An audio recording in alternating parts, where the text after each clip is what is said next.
Welcome to the Ramp Up webinars. We are on section 2, the mission statement.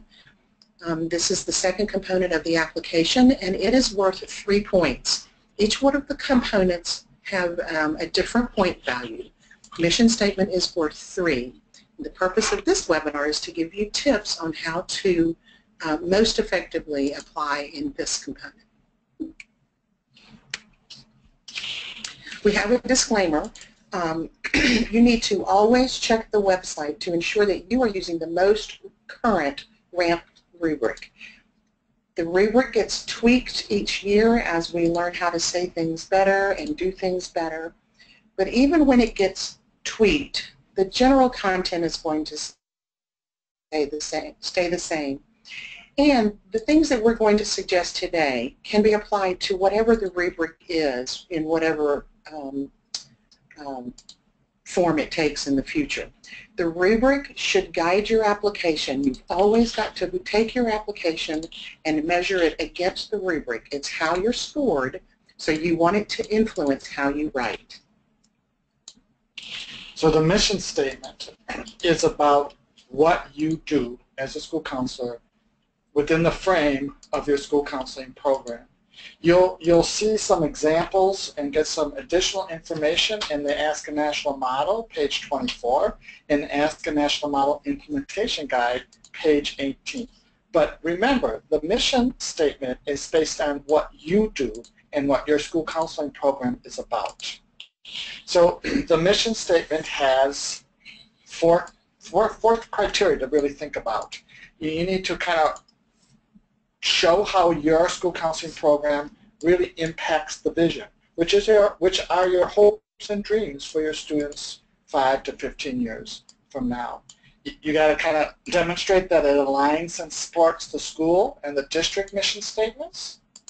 Then you want to make sure you frame within the narrative and within the application how the unique contribution of school counseling, and it links the school counseling program within learning and life. How does it support student success, student achievement? How does it connect to attendance behavior and achievement-related data points? So within the mission statement, there are some exemplars that can be found on pages 19 through 23 of the Ask a National Model Implementation Guide. And these exemplars are presented in the best possible statements from elementary school, from middle school, and from high school. So be sure you reference that so you can see what others are doing. Again, these 4 points, you want your mission statement to show linkages to the state and school and district mission statements. If you don't possess those statements from school, district, or state, then you're going to explain that in your narrative.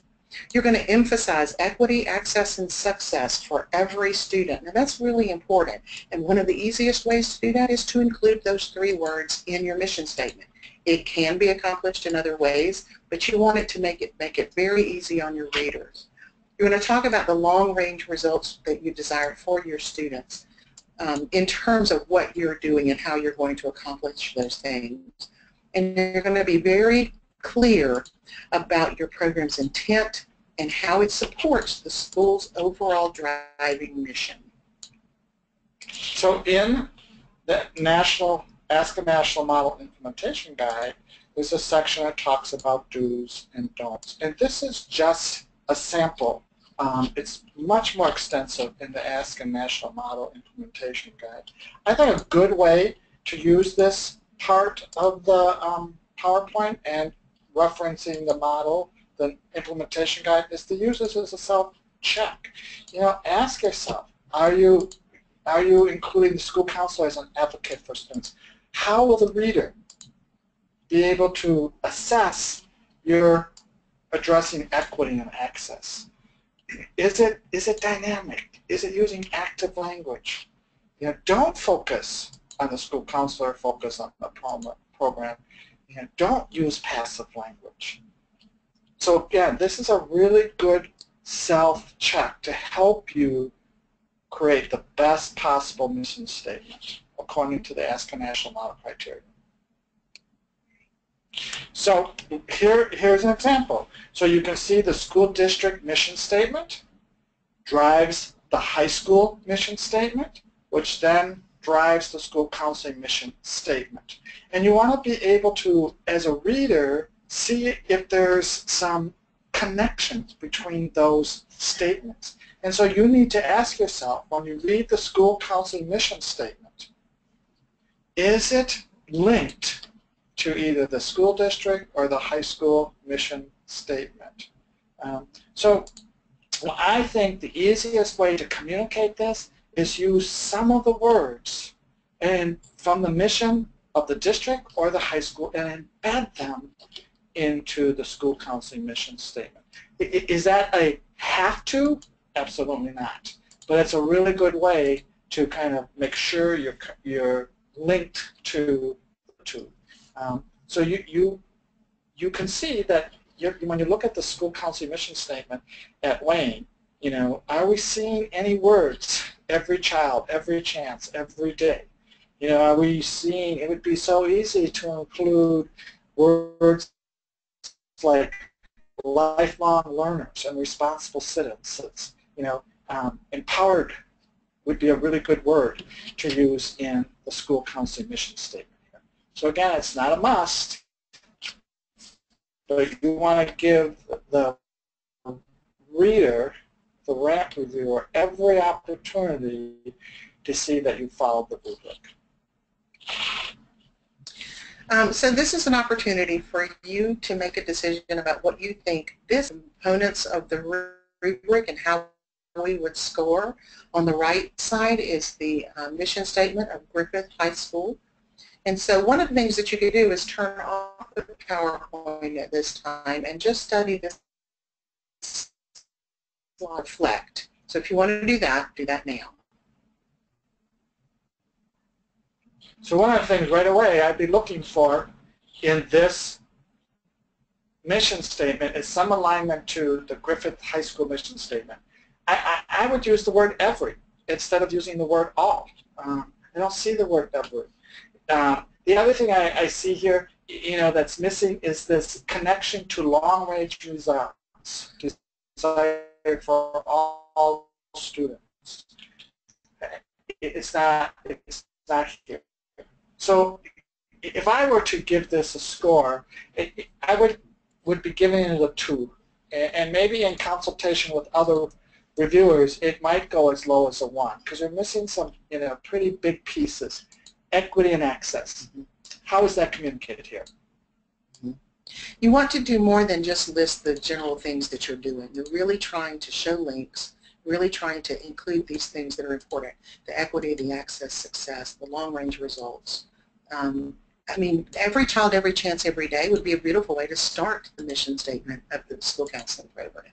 So I would lean towards a 1. I might, in consultation, go up to a 2. So in this slide, we've given you an exemplar mission statement. Now we want to really stress that you can see other examples of exemplar mission statements by going to Ask a National Model Implementation Guide.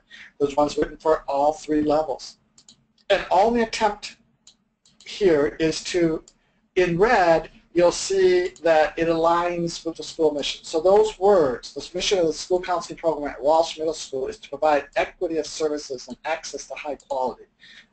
The highest quality of education. So they're embedding those words and concepts into the mission statement. I think it's tough to, you know, address the equity and access. And you know, the data-driven school counseling program versus the academic, career, social, personal development, all students. So it suggests that you're really emphasizing equity. I haven't used those words, so you're risking a little bit of a reviewer saying, I'm not sure that really is capturing it. If you use all, make sure you then in the narrative explain that you're using all to communicate equity and access, because all means all in your definition. We need to hear that at least in the narrative. And then if you keep going, you'll see that the next sentence is about empowering students to achieve success. Well, that's how the program is intent about what it contributes to the school's academic overall driving mission. And finally, the meeting the challenge of technology in a multicultural society indicates those long-range results. So this has all of the pieces of an exemplary mission statement. Part of the application process is you have to write a narrative for the first 11 out of the 12 components of RAMP. On the top you'll see in the rubric, you'll see the narrative addresses how the mission statement was developed. So in this, simple to write a paragraph on how the mission statement was developed. That's all we want to know. We want to know the process. So cite some examples of the conversations. Maybe you did an activity. Maybe you presented a draft at your advisory council and you got you captured some feedback. And this is how you kind of reflected on that feedback and integrated it or embedded it into your mission statement. We need examples of how the mission statement was developed. Who was involved in looking at the mission statement? What stakeholders provided feedback and gave you some ability to kind of reflect and grow. So we want a pretty rich kind of discussion of how this was developed. And I can tell you that the best way to kind of capture that richness is by citing examples. So there are some common pitfalls that occur around mission statement, and here are 4 of them that we see frequently on applications. One is that there's a focus on the counselor rather than on the program, how the program is going about realizing its vision. The mission defines how the vision is accomplished. There's an absence of alignment or an absence of an explanation that the state, district, school doesn't have a mission. Passive voice is a major pitfall for most folks. It softens the statement. And active language, active verbs, they give a lot more power to the statement, and that's what we're looking for in the best possible examples. And then that absence of advocacy, equity, access, and success. Again, the easiest way to ensure that your readers understand your intent is to use the words explicitly. It's not required, but it sure does make it easier for readers to see, yes, they are talking about equity, access, success, and advocacy. So these are things that can help you when you're writing and developing this mission statement. I want to say that this slide is a really good slide for you to be reflective on what you've written so far. So use it as a kind of to kind of do a self-check. Mm-hmm. How is our statement really representing the criteria that's in the rubric? I want to say thank you for joining us for this second component of the RAMP process. And we hope that this helps you develop an effective mission statement for your program and your application. And good luck.